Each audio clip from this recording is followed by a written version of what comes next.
I like the science and the math. Numbers really are pretty easy for me sometimes, so that's what I like to do.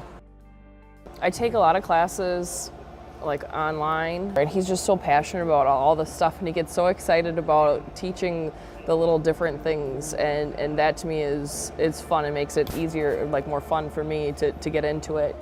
There are so many different options to go into.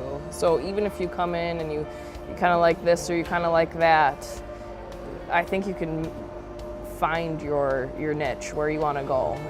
There's just so much stuff here that you can play with and do to figure out what it is that you really want to get into.